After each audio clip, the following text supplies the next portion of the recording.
Hello everyone, I thought I would make a video here as the sun's going down about my reflections on completing my new book.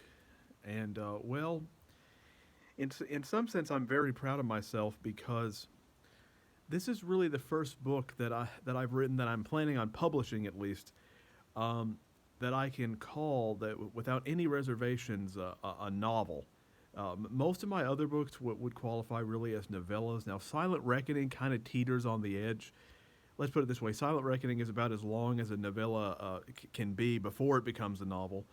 But so it could really be called either one. But there's no question, though, that The Ecstasy and the Ignominy is a novel. It would meet that definition. I'm not entirely sure how many words it is, though, at this point, because I still have quite a lot to type into the computer because I wrote it by hand, so it could be. If I had to guess, it would be somewhere between 50 and 70,000 words, but that's a guess. Could be a little more. It could be a little. I'm sure it won't be below 50, but it's honestly I just don't know because I know it's longer than Silent Reckoning, and if it's longer than Silent Reckoning, it's definitely a novel. And so I'm proud of that aspect. Now I will say that, and this happened with Silent Reckoning too, is that sometimes when I finish a book, I have mixed feelings because on one hand I'm like, yay, I'm finished, but then I think, in some sense, I'm disappointed. Like, did I do all that I could have? Perhaps I could have done some things better. And then, of course, I still have opportunities to do in the rewrite. But even so, like, even when it comes to writing the first draft, well, I'm still thinking, could I have done all I could? I don't know. And so there's a sense of elation, but also disappointment at the same time. And also, though, I'm dreading the fact that I'm going to have to type a lot of the book into the computer at this point. But I've scratched a lot of things out, which means it's going to be a bit of a hassle to try to try to copy everything down. There will probably be instances where may have to rewrite some things, or I may have to go back and look at some of the videos where I've read things and try to decipher what I meant because, there are some like there are.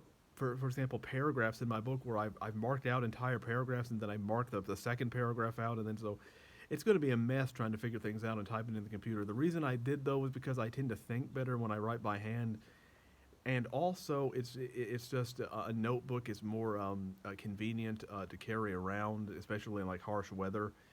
Um, like if you're going to go out in the cold, like if, for example, if you're trying to write in the cold, computer batteries die fast. And so when you're writing in nature, a notebook is far more appropriate. Or if it's a little wet, your computer can be damaged by that, but a little bit of dampness won't hurt a notebook. And so I love writing outdoors. That's another reason. And plus, I just wanted to relate to the writers of the past who wrote by hand. And so that's going to be a bit of a hassle. Although I'm gonna take a few days more off. I'm planning on maybe in a week or so, trying to copy a little bit down just to see if I can get into the flow of it. But I'm not going to seriously start doing it until New Year's or something like that. And then what my plans are? My plans are to complete an entire. My plans are to hopefully by the end of January to have a rough draft ready. Now again, that's what I would like, not necessarily what will be the case. Now, of course, the book is guaranteed to be published next year. Practically guaranteed.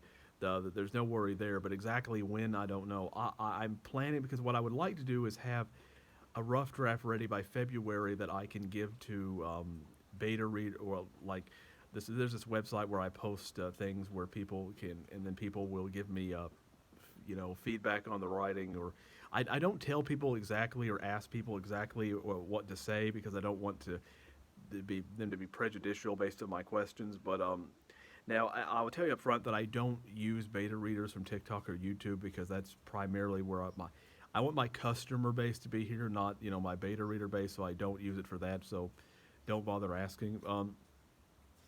But anyway, and then hopefully I will spend February and March trying to get people to read it, give people a little bit of time, and hopefully I can have the book ready by by June, ready to publish. Now again, some things can slow me down. There's a strong possibility, although it's not definite yet, that I will be getting a puppy next year. That could slow me down immensely, and and there are a lot of things that could potentially slow me down. Plus, I have to, because I'm gonna try to get to a stage where I can get the draft ready and format the book and everything. And at that point, I'm gonna be waiting on my father to do the cover. And even though he does excellent work on the cover, he really does. But on covers, he's a professional graphic designer. He taught graphic design for a long time, but he's also can be kind of slow when it comes to designing covers. And so, like last time, Silent Reckoning might have been released a little sooner if I didn't have to wait on him. So that's going to be a factor when it comes to releasing the book. So those are my thoughts again right now for after I finish the book, and also my plans for what I'm going to do with the book in the future.